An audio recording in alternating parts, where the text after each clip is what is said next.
Welcome to Real Estate Success Partner. I'm your host, David Wynn, with Clint Ritchie. We got a special guest today from Arizona. I'll let Clint introduce him since he's your guest. Clint, who we got here? Thanks, Dave. So we have Shawn Rogers, a.k.a. Mr. Rogers, which you know, that's his tagline, and he's made a tremendous success using that, and he's one of the broker owners in Arizona, and he's got a big team, and so I'm glad to bring him on because, first of all, he's a Buffalo Bills fan, so we got to give him his props on that, and then more importantly, he's very dynamic in regards to marketing and advertising, and so he's gonna have some great things for our audience. So glad to have. So welcome, Shawn. I'm glad you made it. So real quick, so we've talked. Thank you, gentlemen.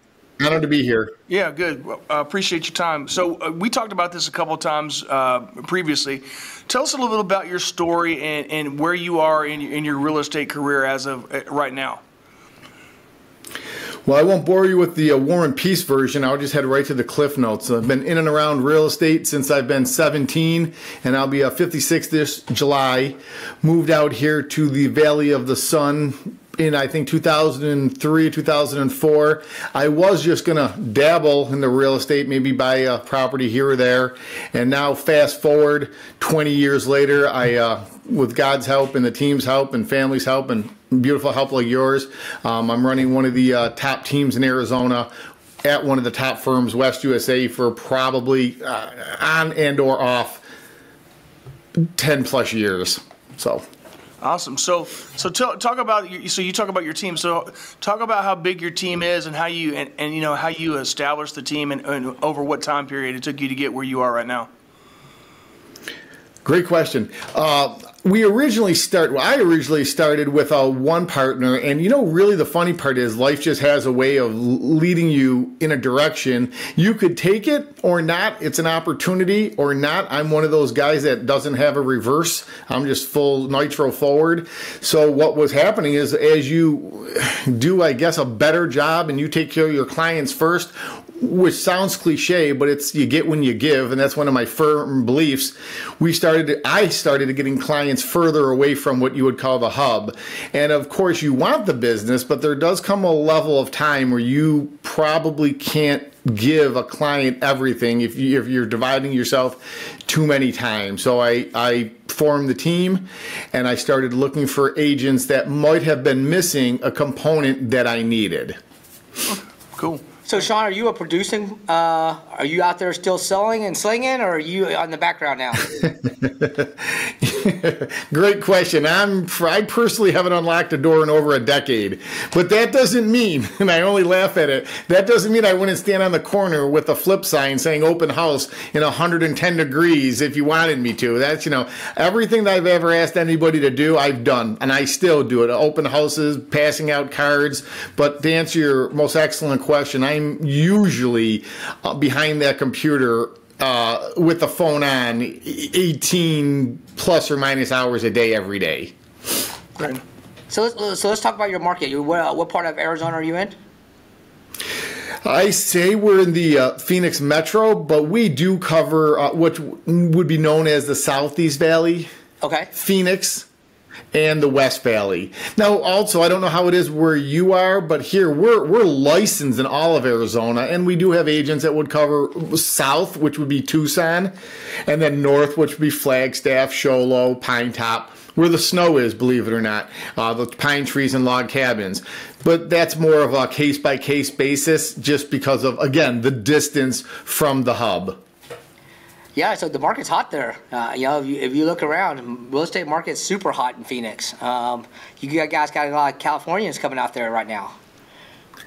We do, you know, and I follow the numbers the best I can, and I know you guys are doing pretty great as well, your location, but everybody likes the sunshine, and I reference back to Buffalo. I'm still a diehard, you know, Buffalonian at heart. However, I married into the Chicago, so I'm also have to root for the Bears every now and then. And I live in Arizona, so I back them when I can. But my point to that story is Arizona has a lot of people moving here from a lot of different places. And you notice that, or you see that when you go to a lot of sporting events. You know, I've been to a lot of stadiums, and you know, you don't, for example, in Buffalo or Chicago, you don't see that many other team fans there, but in Arizona, it's usually 50-50, if not worse, for the Cardinals. So. There you go. So talk about the real estate market in Arizona. Are you running into some of the similar issues that agents across, in other parts of the country are, where you're having a big supply demand issue, and people are having to put in multiple offers because they can't win bids because there's just too much demand and not enough supply? Are you running into the same type of issues in the Phoenix, Arizona area? Great question. I'm not running so. If I broke it down by the numbers, it wouldn't be primarily that as the main concern. Inventory, and I'm a numbers guy, so inventory I like to see somewhere between 2 and 4 months. Ironically, I think we're at like 2.95 for the last 3 or 4 months. So inventory's there. However, there are other outside factors that are affecting certain areas and properties that would cause your question to be in effect. The popular areas, if I can use that term, and the 80-20 rule would definitely, you better be on your game to get your offer in and accept it, because that property will move pretty quick. But outside that scope, I think a lot of people have other reasons for maybe being on the fence right now. Okay. Well, let's talk about some of those other reasons, because we've touched on this in our little pre-podcast call. What do you think are the biggest holdups that you're seeing with buyers in your area that are causing them to hit the pause button per se in buying houses?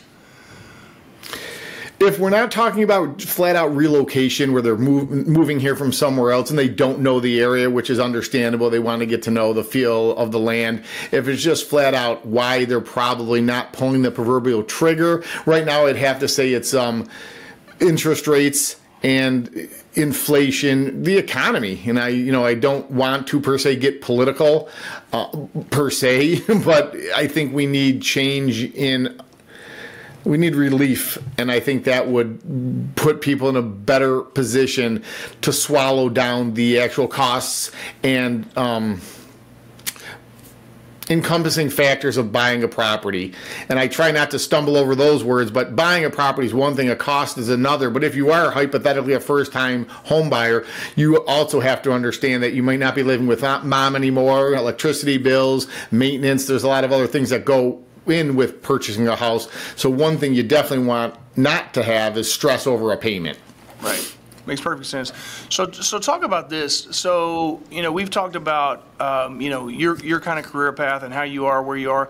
So if you were talking to, like, if a new agent was coming into, real estate in this market, what are the 2 or 3 hot buttons, in your opinion, that would be most important for them to focus on to be successful and try to be like Mr. Rogers? Another great question. It's funny, and I'm not the best looking guy. I'm not the smartest guy. I'd like to think I know about real estate, but I can tell you, you get when you give. And if you understand, first off, you need to know your trade. If you pass the test, that's one thing, but understanding real estate, or in your case, being lending professionals, you need to know what you're talking about. The dog wags the tail. So when agents come to me and say, how do I get business? Well, there's twofold. One, speed to lead. If you're, working leads, if it isn't your best friend calling you to purchase a property. So first off, you have to get in the game. Then when you're in the game, you need to know what they're asking you and how to answer it properly. For me, it's like breathing, but I dial it down, way down, for people that might be, again, first-time buyers. And then there's a different game plan if you're an investor, or perhaps you've purchased properties and you're downsizing because you're in that stage of your life. So to answer your question, I just almost beg agents to have compassion, listen to what the clients need, take your notes, formulate a solid game plan, and put that into effect, putting your personal beliefs aside and just helping them with your professional abilities, tools, and skill sets. I love it. Well, hey, Shawn, man, we're coming off of the worst 18 months in real estate. They say in 30 years. There's, some economists say 2023 was worse than 2008, which we all know what happened in 2008. We see a lot of. Yes, we do. When I say compression, there's a lot of loan officers that are no longer in the business. There's a lot of real estate agents that are no longer in business. You guys on your end are dealing with NAR right now. What do you do with once that finally goes all the way through? What's going to happen there? With that being said, with us doing these podcasts, one of the things we see all the time is there's people that are having tremendous success, and there's people that are not having success at all. And these are 10, 15, 20-year vets that are having terrible success. And then you have these newbies that are less than 5 years that are having the best years of their lives. Let's talk about that. Explain that. What you've seen the market ups and downs since you've been in here. What do you see? I mean, I know we're coming out of it. I know since 2024, everything's up. Inventory's up, purchase transactions up. Everything's pointing towards it's up almost 20 or 30% in some areas. Yeah, and that's a lot of great information and coverage there. And if you're a newer agent, I guess I do start out by saying, like life in oceans, real estate has its ebbs and flows. So you're not going to just always have a perfect, smooth sail across your career. And as the saying goes, a smooth sea never created a skilled sailor. So if we're going to stick with the ebbs and flows theory of it, if you're in this business, you're going to have to understand sometimes there's changes. If you're a seasoned agent, nobody likes to get hit and by different outside influences or effects, which is what we're going through now, be it, again, interest rates on a side note or the economy on the side note. But answer your question, what I consider a big shakeup will be if, in fact, the NAR settlement does go through, answering your question. If it does, then those agents, I guess the best advice I can give would be that they just need to adjust, persevere, and overcome the issue. And if I was going to dive in a little bit on that, and I'll make it as quick as possible, the rule, I don't know what you might call them in where you are in Texas, but here, the BBA, buyer broker agreement, that's been a form since Hector was a pup. It's not a new form. Right. It's something that probably, and again, I'm just saying in general, agents may not have used initially. I don't know that you'd want to put an engagement ring on your significant other's finger before you had the first date. So I get that theory. You want to, you build that relationship. But that being said, I think it's an opportunity now to shine for agents representing buyers. Say, this is why you need my support. I always joke around and say this, look, I could take a swig of whiskey, grab a pair of pliers, and pull my own tooth, but I'm going to the dentist. So if you want representation by a professional on either and or both sides of a transaction, particularly real estate, you should do your due diligence as a consumer and find who the best fit for you is. And if you do that properly, it's not how do we get them to sign, you're telling them, hey, I'm busy and I hope I can fit you in. Hey guys, it's Devin. And David. We're your real estate success partners. Hey, if you're enjoying these podcasts and want us to keep bringing back this content, we truly appreciate you following us. But if you could go below and subscribe or make some comments, we'd truly appreciate it. And we'll keep bringing back great content in 2024. Yeah. So, it's interesting we're talking about that. So about the NAR agreement, I've talked to a couple of professionals, plug my dad being one of them, who's been in real estate since 1978 and actually still teaches, real estate classes and stuff like that.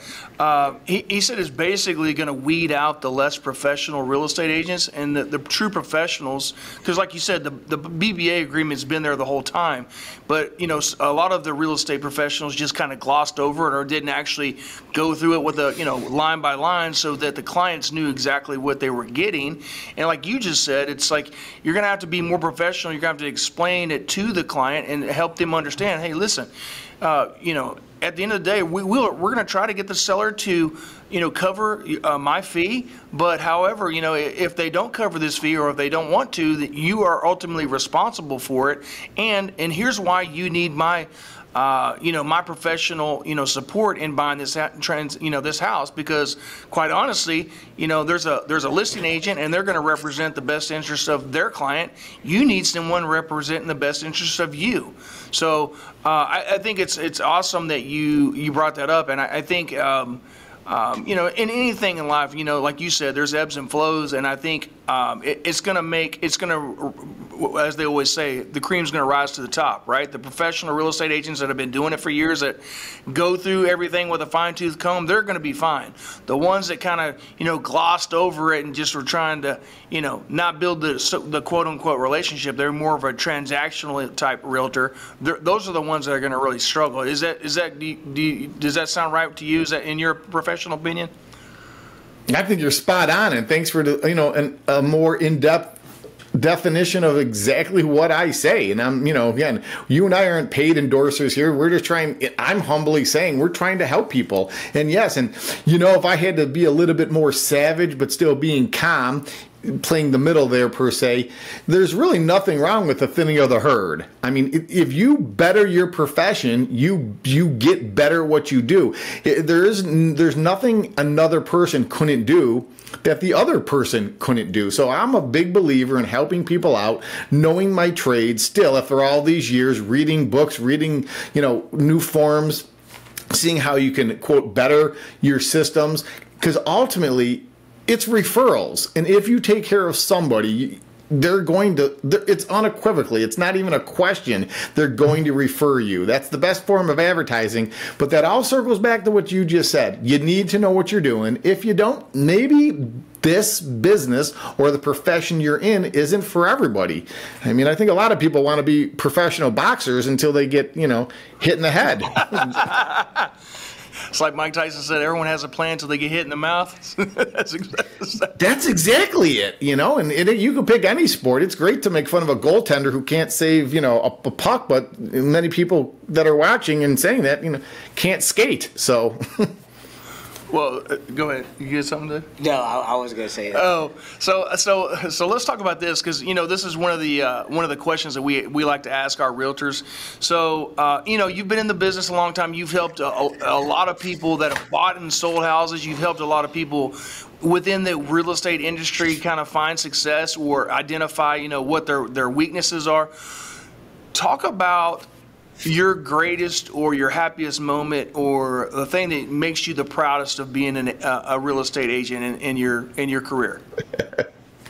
That's a great question, and I don't want to, to bring a tear to my eye, but I still think, and my mom's still with me, so I want to put that out there, and love my mom, love my family, love the the Lord, everything. So I don't want, that's not so much a plug for anybody per se, but to answer your question, I try to go through every transaction as if my mom is in the passenger seat with me or in the office with me, would I do this for my mom or somebody that I ultimately love?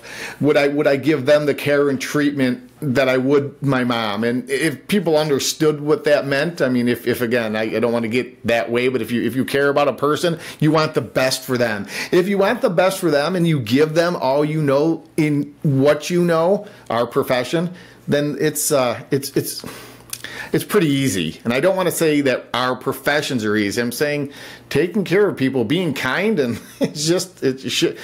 In this business, it helps tremendously. And I didn't want to go the soft on you, if that made sense, because the flip side of it is you need to know the rules and regulations. You need to know, what the ADR is. You need to know what spuds are, clues, binzers. You need to know the terms. You need to know the paperwork. You need to know negotiations. And you also need the contacts, the great lenders like you guys. You need the great, home inspectors, pool cleaners. You need everything, landscapers. You need to know how and where they might choose to go for dinner. Those are all important things when people are deciding to pull the trigger on. The mean average right now is, I think, $608,000 here. So when you're spending that kind of money, cash or loan, you want to make sure that you're happy with the house and everything that surrounds it. But at its core, just take care of people.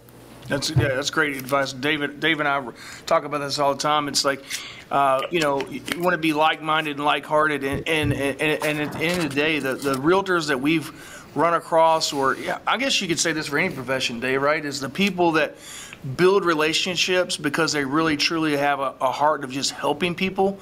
You're like the go-to person. So like when they like you say that you got a question, hey, do you got a good pool guy? Do you have a, and like, some of the realtors that we've done podcasts with that have had, excellent careers, is they become really good friends with their clients. even after the transaction, and they're like their point of reference, like like you said, when they need a pool guy, when they need a good yard guy, when they need where's the best place to eat, where's the best place to play golf, right? And they just continue, you just continue to give, and and it's not, you don't even expect anything of it, you just like helping people. So I think that's a wonderful quality, and I'm glad you brought that up. So Dave, what you get anything else from Mr. Rogers? I do. We see the professional Mr. Rogers. Let's get into the personal Mr. Rogers. Is there a spouse, kids? What's that family life look like? I have, another great question. I always joke and say I have two bosses, the vice president of the firm and my wife, and it's the same person. So we have no children. We have a pug, a female pug, and she is also on the board. So I typically get voted 2-1, and so I've learned just to go along with the game plan that they have decided to go with. But ultimately, and I have a lot of good friends and family. But another thing I was going to say, kind of to that question. If a person in any profession doesn't like it, and I understand money's important, a payday's important, providing for yourself and or your loved ones is important, but if it's work, sometimes it's a grind. You can't cheat the grind. You have to do the work. But if you love what you do, and I do, and I'm trying to answer your question in another way, when people say, what are your hobbies, what are your sports, I'm doing it right now. It's not so much work for me. Like I said, there was a point in my life where I had to make sure the bills were paid, or they'd repo the car or whatever it might be, or the landlord would kick you out. But God willing, and with my hard work and support, that's not the case anymore. To answer your question, I do what I love, and I don't ever see myself retiring. So that was what I was leading up to. I love what I do, and I don't consider it work. There's times where you want to, punch the wall, and there's times where you want to, again, just take a time out. But ultimately, that's my life in a general. Real estate, friends, and family. And I try to hit the gym because the pounds are starting to add up. So, by the way, the camera adds, I think, 20 pounds, so you should know that I'm not this heavy. Well, before we let you go, because we can sit there and talk to you all day, let's get personal. Yeah. What are those Buffalo Bills going to do this year? Are they going to get better? They lost a lot of players. The funny part is, and I'm a Bills fan, but I'm also a realist. So I say it like this. Every year, I've been a Bills fan forever, so there's not much laugh out loud. Someone's going to hurt my feelings when I lived through the great 4 years, in my opinion. Yeah, we lost 4 in a row, but there's not much worse, if you want to word it that way, that you could throw at a Bills fan because we went to 4 and lost 4. But to answer your question, this year, every year I think we're going to be a contender. I just don't know, and this is again from my heart, I just don't know they're ever going to be able to just get over the hump. And I don't know if it's actually talent wise, or if it's just or dollars driven to a certain team wise. I just don't know that. Patrick Mahomes, doesn't it? Yeah, the funny part is, and I have nothing against the Chiefs, but on the flip side, again, this is just me saying it. I know I'll probably get maybe a lot of likes or hates on it. I personally think Josh Allen is just a better quarterback than him, flat out. But you have to understand, they've never been on, and I just say this in general, they're great quarterbacks. I'm not saying bad about anybody, but just you and I talking, or, I guess the world hearing it. But Josh Allen has never been, he's offense, as is Patrick Mahomes. So the defense is where I think we lost. Josh Allen wasn't on the field when we lost, even when they go back to that 13 seconds. I can only imagine Josh Allen being on the sidelines or the whole offense saying, if you could have stopped him, we were there. Just like last year, Josh didn't miss the field goal. Of course, you could say, why'd you put your kicker in that position? You should have routed him. But the Chiefs are great. I'm not putting them down. Yeah. So, yeah, we got to get past them. But I think it's a mindset. You just have to go out there and know you can win, and that's it. And that's my opinion. Well, that's awesome, man. Well, we can sit here and talk to you all day, Shawn, but, at a certain point, we got to go. So if the people out there want to find you, how do they find you? I've had the same website forever. It's www.Mr. spelled out MISTER Rogers ROGERS Homes HOMES.com. Mr. Rogers Homes. And if I was allowed to say a little bit else, that's our YouTube channels, Mr. Rogers Homes. That's my email, Mr. Rogers Homes. That's my Facebook page, Mr. Rogers Homes. So that's how we just started our own app. We're on Apple and the Play Store and Google, Mr. Rogers Homes. So it's kind of hard, and I say that nicely, not to be able to find Mr. Rogers Homes almost everywhere. I love it. And you can, those that are watching, you can see that on the lower thirds down there. Clint, what about you? How do the people out there find you? Good, thanks, Dave. So, so my website is thericheymortgageteam.com. That's THERICHEY mortgageteam.com. Or you can always reach me at my new team's work number, which is 972-656-0719, 972-656-0719, and we'd love to, talk to you and help you get, a clear mortgage plan in place, and then we can get some folks out to Mr. Rogers in Arizona, and we can live the lifestyle in the Valley of the Sun, right? That's right. That's right. Well, hey, Clint, I don't know if it's out of line, but would I be allowed to ask you, because you're one of the best lenders out there and your family is surrounded by great agents, do you see much in the way of relief when it comes to strictly interest rates in the near future? And what does that look like overall for buyers and for sellers? A lot of sellers aren't going to list their properties if they know buyers aren't going to, pull the trigger. Yeah, well, this is a great, I could talk about this for another 20 minutes, but, we actually, Dave just got back from a conference in Florida, and one of the bankers was talking about that we're going to see relief we thought we'd see relief by the end of 2024, but now it looks like it's going to be towards 2025. Dave, why don't you elaborate on what they told you exactly? Because so there's a lot of economics in here that's more than just relief from the feds and inflation and stuff like that. There's, with the compression the way they are, what people don't understand is there's a lot of commercial loans that have to be refinanced this year. Guess what? They can't refinance at the high interest rates they are, because that's going to break the bank. And not only will it break the bank in terms of the commercial lending, but if the banks have to vote, it closes up those banks also. In fact, I talked to a realtor earlier this morning, and guess what he represents? The institutions. We've all heard that institutions out there are buying single-family homes out there, right? Well, same thing. These institutions, what they do is they pay cash for them, and then they bundle up and then get a loan behind it. They can't go out and get those loans at these high interest rates. So they're having this. So they're saying possibly as early as July. But who knows? I think we all watch the feds and think what's going to happen, but who knows? It is an election year, so if I had a crystal ball, I wouldn't be sitting here talking to you, Shawn. Amen, brother. You and me both. And like I said, whatever it is, I know we got to get going and wrap it up. But if you still take care of the client, you on the lending end and me on the real estate end, you can get through a lot of things. And I think when people crunch the numbers, ultimately they'll see what the best, pardon the pun, move is for them. And if it fits, we help them. If it doesn't, then we wish them all the best. It's not. I'm not putting a stranglehold on anybody to make any moves. I just wish people the best in what they want to do. Secret formula, along with answer your phone. Absolutely. Well, we appreciate it, Shawn. We're your real estate success partner. See you later.